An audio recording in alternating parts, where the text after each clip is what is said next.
ब्राह्मण स्वाभिमान एकता मंच द्वारा आयोजित राष्ट्रीय ब्राह्मण एकता महासम्मेलन संपन्न हुआ, जिसमें कई ब्राह्मण समाज की हस्तियां शामिल रहीं। बताते चले कि ब्राह्मण स्वाभिमान एकता मंच के राष्ट्रीय अध्यक्ष द्वारा आयोजित राष्ट्रीय ब्राह्मण एकता महासम्मेलन का भव्य आयोजन अमेठी के रामलीला मैदान में किया गया, जिसमें अमेठी जनपद सहित पूरे प्रदेश सहित अन्य प्रदेशों से तमाम ब्राह्मण चेहरे शामिल हुए, जहां मुख्य अतिथि के रूप में अयोध्या के महापौर पंडित गिरीशपत त्रिपाठी शामिल रहे। कार्यक्रम की शुरुआत भगवान परशुराम जी की प्रतिमा और माता सरस्वती जी की प्रतिमा पर माल्यार्पण अर्पित व दीप प्रज्वलित कर किया गया। कार्यक्रम का मुख्य उद्देश्य विभिन्न विचार बिंदुओं जैसे दहेज प्रथा का समापन, नशा मुक्त समाज का निर्माण, ब्राह्मण एकता, तपस्या, सनातन धर्म उत्थान, राष्ट्रभक्ति का संचार और ब्राह्मण समाज में ऊंच नीच के भेदभाव को समाप्त करना, अपने संस्कारों को बचाए रखना, सामाजिक कुरीतियों से दूर रहना तथा ब्राह्मण हितार्थ और सनातन धर्म की रक्षा व प्रचार प्रसार करना आदि था, जिसमें सभी ब्राह्मण सदाचारियों ने अपने अपने वक्तव्य दिए। वहीं मुख्य अतिथि के रूप में पहुंचे अयोध्या के महापौर पंडित गिरीशपत त्रिपाठी ने कहा, अमेठी संस्कारों की पहचान है। ब्राह्मण स्वाभिमान एकता मंच के राष्ट्रीय अध्यक्ष पंडित दिनेश तिवारी ने कहा कि जब स्वस्थ समाज होगा तभी सभ्य समाज का निर्माण होगा। कृषि वैज्ञानिक पंडित इंदु कुमार पाठक ने कहा कि ब्राह्मण एक जात नहीं बल्कि एक विचारधारा है। इस अवसर पर चंद्र प्रकाश मिश्र मटियारी, पूर्व विधायक गौरीगंज, धर्मेंद्र शुक्ल, वरिष्ठ कांग्रेस नेता, कृषि वैज्ञानिक पंडित इंदु कुमार पाठक, अरविंद चतुर्वेदी, शिव प्रकाश मिश्र, अधिवक्ता उच्च न्यायालय, अशोक मिश्र, शिक्षक संघ अध्यक्ष बरेली, हेम भट्ट प्रदेश अध्यक्ष उत्तराखंड, विशाल शर्मा हल्द्वानी उत्तराखंड सहित ब्राह्मण स्वाभिमान एकता मंच के पदाधिकारी व अन्य ब्राह्मण समाज के सम्राट जन मौजूद रहे। देखें यह पूरी खबर विस्तार से। आज इस राष्ट्रीय ब्राह्मण एकता महासम्मेलन में अमेठी आए हुए हैं। इस माध्यम से जो है अमेठी की जनता को और जो है क्या संदेश दे रहे हैं? अमेठी तपस्या की धरती है, अमेठी संस्कारों की धरती है और राष्ट्रीय ब्राह्मण एकता महासम्मेलन के माध्यम से लोगों में तपस्या, संस्कार, स्वाध्याय, अध्ययन ये सब कैसे इसकी वृद्धि हो, इस पर यहाँ पर बैठ के ब्राह्मण समाज के लोगों ने चर्चा की। हमारे आयोजकों ने श्री दिनेश तिवारी जी ने और यहाँ पे समस्त प्रबुद्ध वर्ग ने एक ब्राह्मण समाज को और पूरे समाज को एक कैसे दिशा मिल सकती है इसके बारे में चिंतन यहाँ पर बैठकर विचार विमर्श किया। और यहाँ से जो चिंतन की धारा निकली है, निसंदेह आने वाले समय में लोगों के संस्कारों में अभिवृद्धि करेगी, उनकी त्याग तपस्या में अभिवृद्धि करेगी और जो अमेठी की एक पहचान है, संस्कारों की पहचान है, वह पहचान और आगे बढ़ेगी। अभी अम्बेडकर नगर महापौर हैं और अयोध्या में अभी इसी मंच से भगवान परशुराम की मंदिर के लिए बात कही जा रही थी। क्या जगह नहीं है? भगवान परशुराम भी भगवान विष्णु के अवतार है, ठीक है, और भगवान परशुराम की जगह पहले से विद्यमान है और भी जगह मिल जाएगी। गुरुजी, अम्बेडकर नगर के अभी बीएसपी के जो वो सांसद थे वो जो है बीजेपी में शामिल हुए और अभी थोड़ी देर पहले जौनपुर के भी लाइन में है। ऐसे में क्या लगता है देखिए, पूरे देश में इस बात की प्रतिस्पर्धा है कि आदरणीय मोदी जी जो भारत को इतनी ऊंचाइयों पर ले जा रहे हैं, उनका कैसे साथ दिया जाए। दलों की सीमाएं टूट गई हैं, लोगों के दिलों में मोदी जी हैं और आने वाले समय में भी आपको दिखाई पड़ेगा तमाम दलों के लोग जो किसी मजबूरी बस अपने दलों में पड़े भी हैं, वो भी जानते हैं कि आएगा तो मोदी ही और मोदी जी ही प्रधानमंत्री। जय श्री राम। अखिलेश यादव कि हम मंदिर में दर्शन करने जाएंगे, सब परिवार राम मंदिर दर्शन करने जाएंगे, लेकिन अभी तक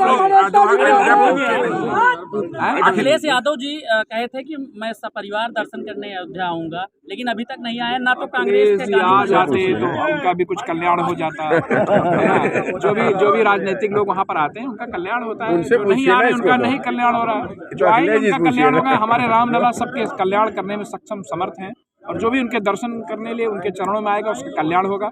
जो नहीं आए उनको भी लाइन लगा के जल्दी आना चाहिए। एकता मंच के द्वारा महासम्मेलन यहाँ पर किया गया था और उसमें तमाम जो है हस्तियां ने भाग लिया। ऐसे में इस माध्यम से जो है क्या संदेश आप जो ब्राह्मणों को देना चाहते हैं? हम ब्राह्मणों को यही संदेश देना चाहते हैं कि विश्व का कल्याण करने से पहले स्वयं के समाज का आप कल्याण कर लें, जिससे कि आप अधिक शक्ति के साथ पूरे हिंदू समाज का कल्याण कर सकें। और आज कमियां कहीं ब्राह्मणों में दिख रही हैं कि वो जो है स्वार्थी किस्म के हो गए हैं। मैं ये कह रहा हूँ, अगर आप स्वार्थी भी हो गए हैं तब भी आप समाज सेवा करिए, क्योंकि ऐसा समाज सेवा नहीं करेंगे तो आपके पड़ोस का बच्चा बिगड़ जाएगा। जब आपका पड़ोस का बच्चा बिगड़ जाएगा तो आपके घर में पत्थर फेंकेगा। इसलिए आपके घर में पत्थर न फेंका जाए, इसलिए आप समाज सेवी बनिए, लोगों के प्रति उदार बनिए कि जिससे आपकी रक्षा हो सके। जब स्वस्थ समाज होगा तभी सब समाज का निर्माण होगा, तभी हमारी सुरक्षा व्यवस्था रह सकती है, तभी हम अच्छे से रह सकते हैं। इस कार्यक्रम का उद्देश्य क्या था? इस कार्यक्रम का मुख्य उद्देश्य यह है कि ब्राह्मण समाज एक रहे, अपने स्वाभिमान की रक्षा करे, लोटे और अंगोछों पर न बिके, नीक संगत बात करे, जिस पार्टी को वोट दे उसके ऊपर विचार करें कि आप कहाँ वोट दे रहे हो, किस व्यक्ति को वोट दे रहे हो। पार्टी के साथ साथ व्यक्ति पर भी आप विचार करो और इस बात पर भी आप विचार करो। उद्देश्य ये भी है कि आप समाज में जो दहेज ले रहे हो, जो कोढ़ अपने पास लगा रहे हो, उससे आपके समाज में दुविधा आ रही है। आपके घर में लक्ष्मी के बजाय आप ऐसी व्यवस्था ला रहे हैं जो आपसे नफरत फैलता है। जब आप ऐसी बातों में विश्वास करेंगे दहेज में, तो आपका कल्याण नहीं होगा। दूसरी बात, आज हमारा ब्राह्मण समाज बढ़ रहा है, ये ऊंच नीच में बढ़ रहा है। ब्राह्मण चतुर्वेदी, द्विवेदी और शुक्ला में बढ़ रहा है। ये चिंता का विषय है। इस पर यदि हम लोग समय से नहीं चेते तो बहुत बड़ा अनर्थ होगा। इसके लिए हम लोग ब्राह्मण स्वाभिमान एकता मंच संगठन के साथियों के साथ लगे हुए हैं और इसमें सफलता मिलेगी। इसी बात के साथ हम लोग आगे बढ़ रहे हैं। नशा से मुक्ति मिलनी चाहिए। नशा बहुत समाज में बढ़ रहा है। जब नशा बढ़ेगा तो समाज में अत्याचार बढ़ेगा, समाज में कुरीति बढ़ेगी, समाज में आतंक फैलेगा, क्योंकि नशे के लिए पैसा चाहिए और रोग भी बढ़ेगा। कैंसर जैसी बीमारियां जन्म ले रही हैं, हमारे युवा उसकी गिरफ्त में जा रहे हैं और इन बातों के लिए ब्राह्मण स्वाभिमान संगठन संघर्ष कर रहा है, जिसमें आप जैसे मीडिया कर्मियों का भी सहयोग हमको चाहिए। सनातन धर्म लगातार जो है क्षीण होता जा रहा है, इसको सशक्त बनाने के लिए क्या आवश्यक कदम उठाए जाने की आवश्यकता है? देखिए, सनातन धर्म की उत्पत्ति ही ब्राह्मण से हुई है। यदि ब्राह्मण है तभी सनातन धर्म है। इसीलिए मैं इस बात को कह रहा हूँ कि आपको यदि सनातन धर्म को मजबूत करना है, सनातन किसी ब्राह्मण से जुड़ा हुआ शब्द नहीं है। पूरे हिंदू समाज, पूरे वर्ल्ड में जितने भी धर्म हैं सबकी व्याख्या है।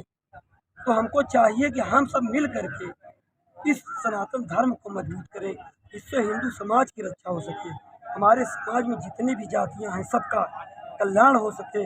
और रही बात हमारे जो 4 वर्ण हैं, आप अगर ब्राह्मण मानते हैं तो आप उस चारों वर्णों को आप बैलेंस करने वाले हैं, और यदि आप बैलेंस करने वाले हैं आपका बैलेंस खराब हो जाएगा, आपके गाड़ी का बैलेंस खराब हो जाएगा, तो पूरे समाज का बैलेंस खराब हो जाएगा। इसलिए आप इन बातों को समझें और अपने नियम, धर्म, आचार, विचार पर आगे आएँ, जिससे आप ब्राह्मण समाज की रक्षा कर सकें। समूचे हिंदू